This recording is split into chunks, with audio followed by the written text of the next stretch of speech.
Good morning guys kasabong, Luzon, Mindanao. Nandito naman ako sa umaga na ito ngayon magpakita sample sa inyo sa pag-aalaga ko ng manok na mga pangsabong. Kasabong pala, unang-una sa lahat, magpasalamat muna ako sa inyong nakapag-subscribe na sa akin, nakapag-follow na. Maraming salamat sa inyo nga lahat talaga. At saka sa hindi pa, paki-subscribe din itong videos ko sa ating channel kasi para naman sa dito lang na paraan sa pagpanood nyo sa i-upload kong video sa aking YouTube channel, mayroon talaga kayo makuha na kaalaman pang dagdag sa kaalaman din ninyo sa pag-alaga nyo ng mga manok na mga panglaban din. Kasabong pala, nandito ako ngayon nagbibideo uli sa ano ito, grahe din namin ito dito sa harap ito dito karsada. Tabi lang kami ng highway dito. May manok ko dito, ito kulungan din ito. Mayroon ko dito manok, ito na lang ipakita ko ng sample kasi doon hindi ko kanina nakapag-vlog doon kasi maingay masyado yung mga ano doon, mga aso, daming aso doon malapit sa nilagyan ko ng mga manok sa kabila. Kaya ito lang muna ang ipakita kong sample sa inyo. Yung mga gris ko, dahil lugon din ang mga manok ko ngayon na karamihan sa may edad-edad ko ng mga lugon. Kaya ito na lang yung sample nila dito. Kasi ito yung itong mga kasabong itong mga gris ko na ito, ang mga kapatid din ito nasa kabila, pero iba ang pagka-gris nila sa dito, yung nandoon nakalagay.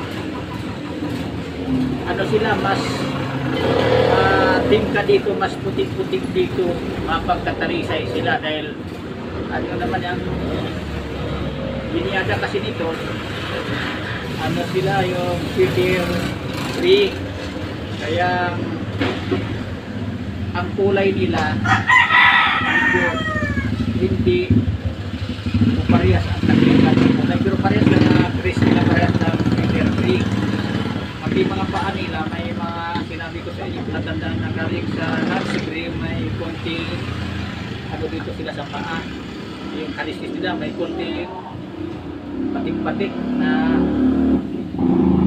yan o, kadirti-dirti. Pero hindi, hanggang dito lang sila, malaki sa taas talaga. So, kita nyo yan, dito lang, kunting-kunti lang.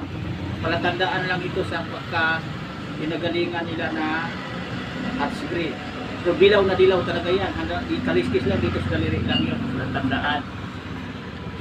Kasabong pala, ito maidagdag kong kaalaman sa inyo sa pag-alaga ko ng manok, na sana maidagdag nyo kaalaman din nyo sa pag-alaga ng manok kahit papaano mayroon talaga kayo matutunan din kahit kunting sa akin man lang kayo, lalo na kayong kababuhan pa lang kung sa magratihan man kung mapanood nyo ito yung mga videos ko sa pag-alaga ko ng manok kasi tayo ulitin ko ito, tayong nag-alaga ng manok, tayong nag-breed ng palaki ng manok natin gawing panglaban, kanya-kanya ang diskarte natin sa pagpapalaki kung papaano nga pamaraan, kanya-kanya talaga yan. Totoo kasama magkaiba tayo sa paniwala sa pagbigay ng pagkain, pagbigay vitamins ng manok, iba-iba ang vitamins binili natin kasi katulad na lang nito oh. Ito ginagamit ko ito pangurga yan, ito pa oh. So pagpatunay ito sa inyo, ito para sa sip-on gumagamit ako niyan, gumagamit ako dito Regel 40. Kaya iba-iba sa akin yung sa inyo naman na mga product, iba-iba din. Nasa kanya-kanya tayo nga tawag ito hiligan na gustong ibigay, i-apply o vitamin sa ating mga manok. gamot, kagaya ng pag-inject, iba-iba, daming pangalan na sa inject ngayon sa manok.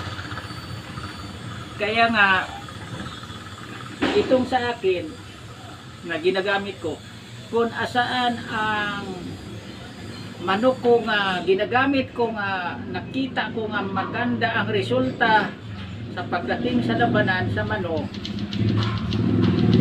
kasi makita naman natin sa ilalaban ang manok natin sa performance, sa laro, o di ba siya nagbabago hanggang sa labanan na, o nasugatan siya, anong reaksyon niya, anong kalagayan sa pagmumukha niya, anong katibay niya sa labanan.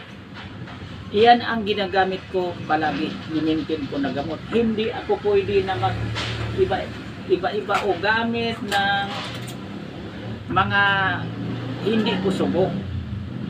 Kasi sa kadami na kasama, kagaya ng sabi ko sa inyo, ulitin ko sa unang mga video na sabi ko na to, ang manok parang tao din yan.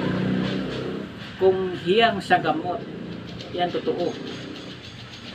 Kasi may manok din na medyo namimili ng medisina kung sa paga gamot na iinumin niya, isubok natin. Kung ang manok niyo, ma-observe niyo nga salpok niyo yan, i-spar, kung maganda ang performance niya, maganda ang ipakita niya ang laro sa inyo, yan ibig sabihin yan okay sa kanya ang gamot na kinakarga nyo, in-inject nyo. Kasi nasubukan ko na yan kasabong sa manok. Sinabi ko sa inyo nga parang tao talaga, dahil may manok talaga naranasan ko dati na ini-injikan ko ng ginagamit ko lang yung ano dati yung komplexor, hindi siya hiyang sa komplexor. Nailaban ko yung manok na yun dahil di ko na isalpo, nagbago ang laro niya. Ganun kasabong. Kaya doon ko nagtaka na bakit nagkaganyan siya, na natalo pero hindi naman nakita ang mga laro talaga niya, yung nagbabago ang laro talaga niya, ang kilos niya, yung gumagal siya kumilos. Natalo ako noong manok na yon. Kaya ni-try ko din ang ibang gamot. Kaya nasubukan ko na ang ano mga klaseng gamot yan. Di lang ko mag-endorso sa inyo ngayon, di ko lang sabihin muna sa kana kung malapit na tayo maglaban ng manok, kasi ito bata pang hawak ko ngayon na sample sa inyo at saka mga lugon pa. I-suggest ko rin sa inyo, isi-share ko rin yan dito sa channel ko kung ano talaga ang pwede kong ginagamit para sa sarili ko lang na paglaban ng manok, sarili ko lang karanasan sa opinion sa pagmamanok. Kasi sinabi ko sa inyo, kanya-kanya ang discard natin. Pagbigay ng gamot, pagbigay ng vitamins, pag-condition sa manok, pagtingin sa kilos ng manok bago natin nilalaban. Bawat sabungiro. Di talaga magkaparehas yan. Sabungiro ang pagpaniwala sa isang magsasabog.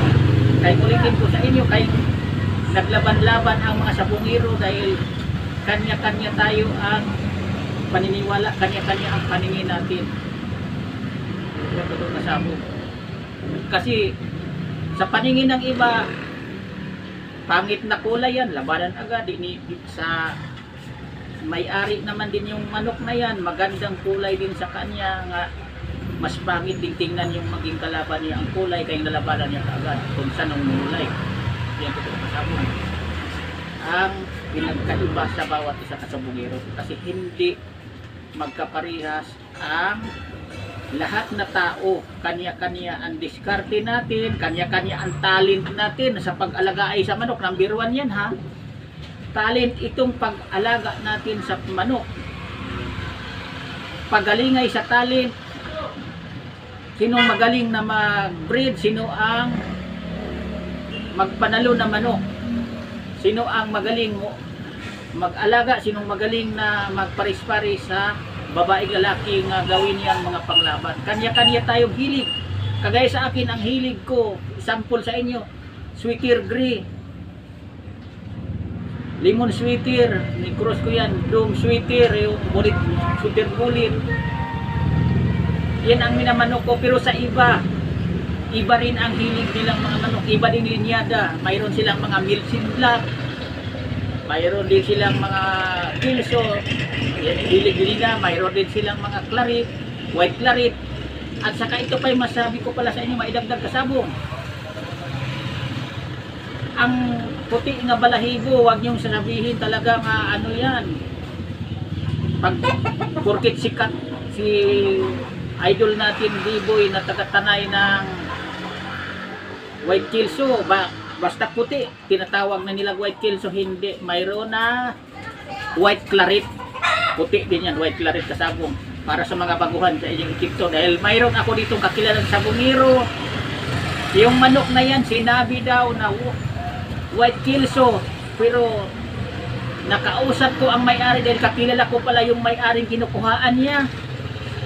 Hindi man pala White Kilso, White Claret lang pala yun. Kinuha lang niya, yung ginawa ang pangalan na porkit puti. Ginawa nila nga White Kilso, porkit sikat ang kay Idol Biboy na mga White Kilso. Pinadami din lang ang kwento. Basta hawakan nilang manok, White Kilso, hindi totoo karamihan yan. Basta kagaya nito, basta talisay, makakita din po talisay kayong ganito, kayong mga baguhan pa, sabihin ay nakita ko yan, yung ganong kulay, ano yan, sweeter gray. Hindi lahat talisay crosses sa sweeter, hindi lahat talisay ganon yun kasabong. Kasi ang dami ding klase sa pag-cross sa ganitong talisay. Mayroong na-cross ito sa lemon, mayroon hats, mayroon na sa Kilso, o sa iba-iba pang mga manok. Dahil ang daming pangalan ng dugo sa manok ngayon. Ang nagbigay pangalan niyan yung may-ari mismo nag-breed. Siya ang gumagawa niya, nagtimpla-timpla. Siya ang nag-mix sa dugo sa mga manok. Siya ang nakakaalam kung anong tunay talaga nga pinaghilingan, pinagsimulaan ng mga dugo ng mga manok niya. Kaya ikaw o process niya, halo-halo ang dugo, pinagtimpla-timpla, kayang bigyan niya o pangalan mismo. Siyang naglagay pangalan niya sa kagaya sa akin, ako'y yung Brisco, ni Paris ko sa sweater, kaya ako nagtawag nito o sweater gray. Ang bullet ko, Dome ni Paris ko sa sweater, ako na rin nagpangalan niya sweater bullet. Kung sino mang nagpangalan niya pangalan ko, breed din nila yan. Kaya may sweater bullet din sila, may sweater gray. Masamo. Ang may-ari, tayong nagmay-ari niyan, kahit baguhan kayo magsabo, kung paris-parisin nyo ang mga dugo sa manok, paghalo-haloin nyo yan, i-breed nyo yan, kayo na ang nakakaalam kung anong ipapangalan nyo, kasi crucis na manok yan, kayo nakakaalam kung pag-combine sa pangalan kung anong itatawag nyo yan. Sana mayroon kayong mapulot at matutunan sa umaga ngayon kasabong, mga kapwa kong nag-alaga ng manok. Hanggang dito muna ako, bukas naman tayo, iba naman ang topic, ipapaliwanag ko sa inyo tungkol sa kaalaman ko, sa experience ko lang sa aking sarili, sa pag-alaga ko ng sarili mga manok ko rin, mga pag-alaga. Nandito lang ako. Thank you sa support niyo. Thank you. Bye-bye.